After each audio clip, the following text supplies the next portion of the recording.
As technology advances, so do medical practices, and sometimes the worlds of technology and medicine intertwine. When it comes to hernias, there are two options for surgical correction: the conventional open method or the laparoscopic method. We're going to talk about it today with Dr. Hormuz Irani, a board certified general surgeon and specialist in minimally invasive hernia surgery for Dignity Health. This is Hello Healthy, a Dignity Health podcast. I'm Prakash Chandran. So, first of all, Dr. Irani, it's great to have you here today. Let's just start with the basics. What exactly is a hernia?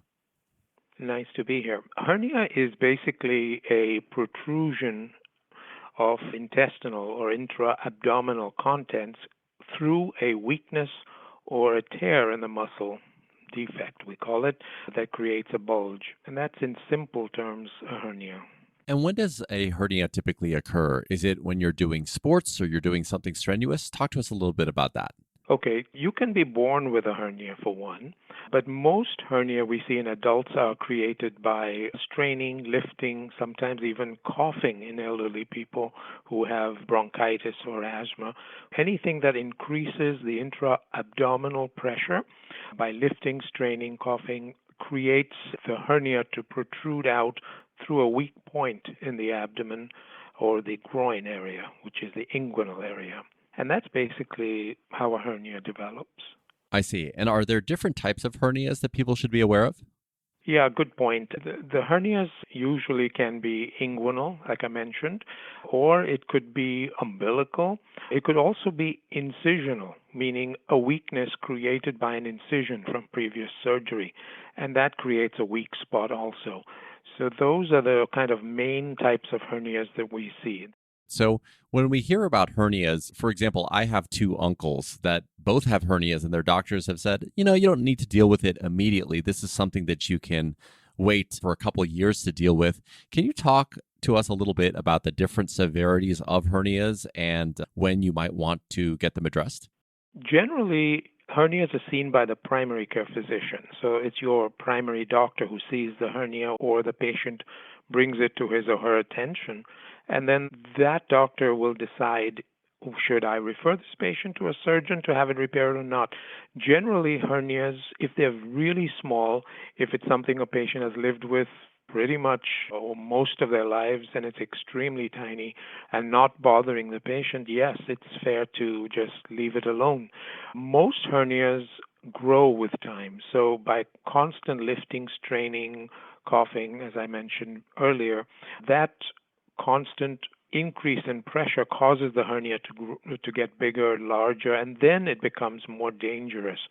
The reason we fix hernias is because a piece of internal organ, fat or small bowel or bladder or colon, any of those organs usually are mobile and they push through this little opening and can get incarcerated, meaning stuck, or strangulated, which means the blood supply can get cut off. So most hernias, or I would say 90% of hernias, would require repair generally. But the best person to look at that would be a general or a hernia specialist or surgeon who should be able to decide if this hernia is something that should be repaired or not.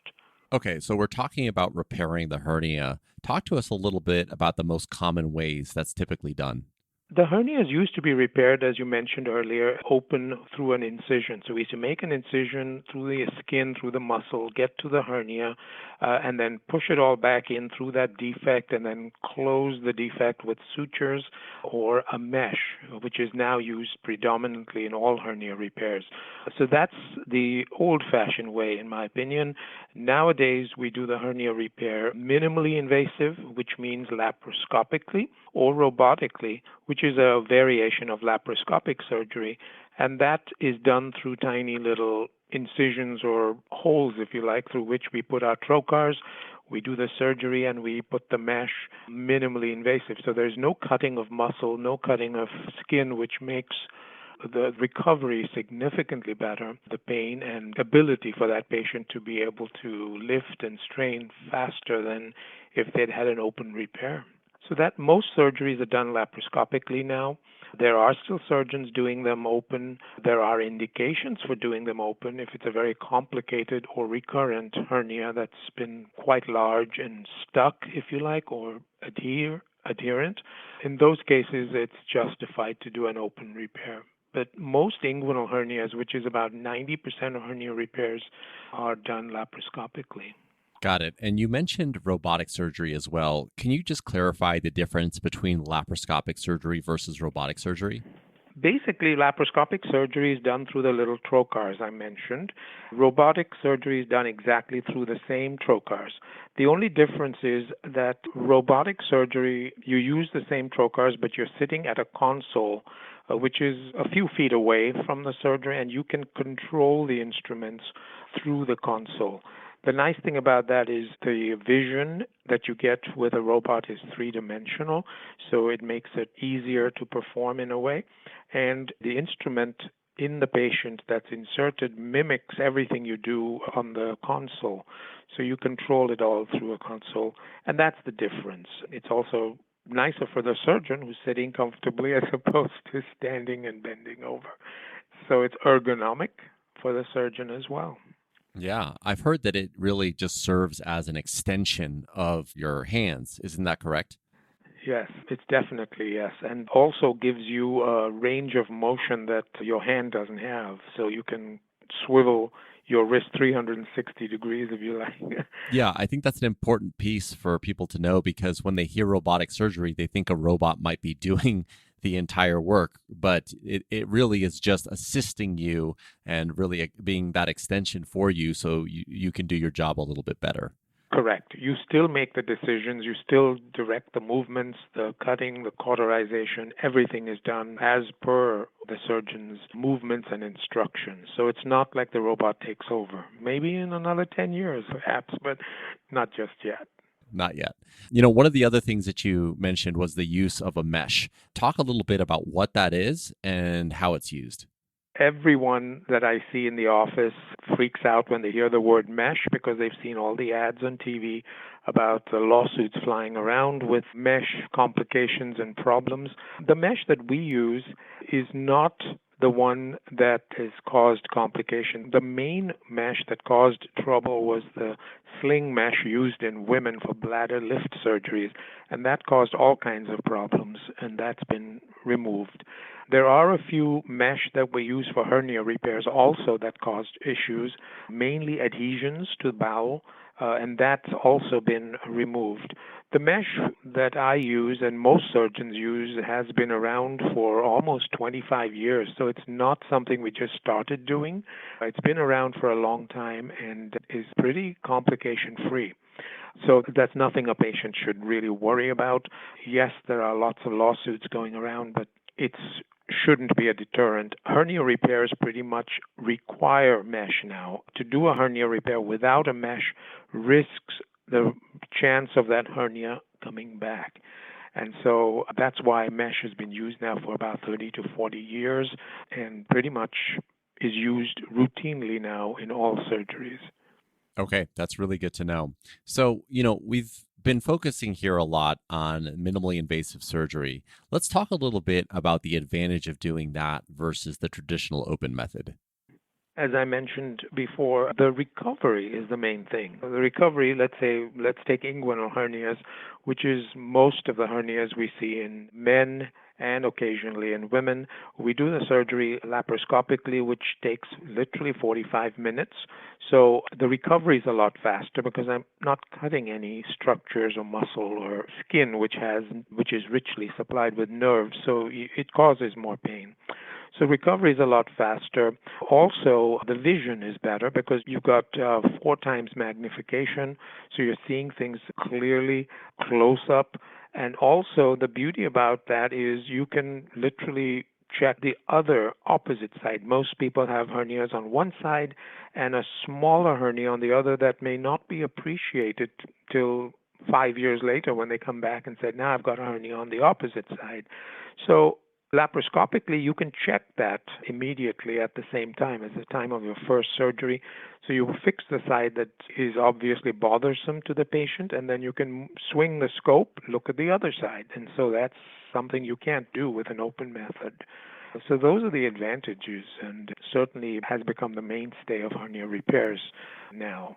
And, you're talking about recovery time. Can you give us an example? If someone goes to get minimally invasive hernia surgery, when can they expect to be back at work or walking around? Usually, the recovery for, let's say, a hernia surgery performed laparoscopically, in 3 to 4 days, there is minimal to almost no pain. You're sore for about 3 to 4 days. After that, you can walk as much as you want. We do recommend no lifting for about maybe a week to 10 days at the most, unless the patient does very heavy lifting, or we tell them not to go to the gym for about 3 weeks if you're going to be doing a full workout. But most people are back to normal activities in 5 to 6 days, at the most 10 days. Open repair, you're down for almost 3 weeks, and you can't lift.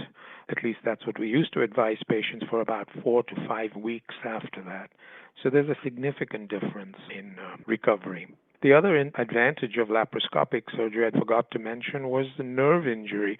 When you do open hernia repairs, there's a higher risk of injury to the nerve that supplies this area. And so that can cause chronic pain, sometimes lifetime pain, and that's a debilitating problem.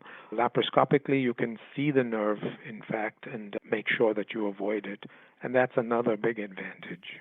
So just as we close here, I've read that Mercy recently received a Center of Excellence designation for hernia surgery. What exactly does that mean for Kern County? Good. I'm glad you mentioned that. Center for Excellence is an award, kind of a designation given to the hospital and the surgeon. So the hospital is a Center for Excellence, but also the surgeon separately has to qualify for a Center for Excellence status in various fields. For hernias, to get that status, firstly, the hospital has all the equipment for advanced laparoscopic surgery. So that's definitely present in Dignity, and they've got pretty good stuff. Second, the surgeon is looked at too by the awarding committee, which means they look at your experience. They want to make sure that you've had the training, advanced training, if you like. And also, they look at your results, which is the most important thing. So they want to see that you've had good results.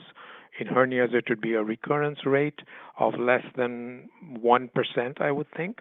And second, they look at complications. How many complications has this surgeon had? So those are all factored in to designating that Center for Excellence award. It's a long, laborious process, and we have to submit a lot of data to support it. So it's a big deal as far as a patient looking to go to a center that has that status. They feel confident that this is a good center, well, with few complications and good results. It definitely sounds like it, and sounds like they are in good hands with you, Dr. Irani. So I really appreciate your time today. Thank you. That's Dr. Hormuz Irani, a board-certified general surgeon and specialist in minimally invasive hernia surgery for Dignity Health. For more information, head to dignityhealth.org/Bakersfield. If you found this podcast helpful, please share it on your social channels, and be sure to check out the entire podcast library for topics of interest to you. This has been Hello Healthy, a Dignity Health podcast. Thank you so much, and we'll talk next time.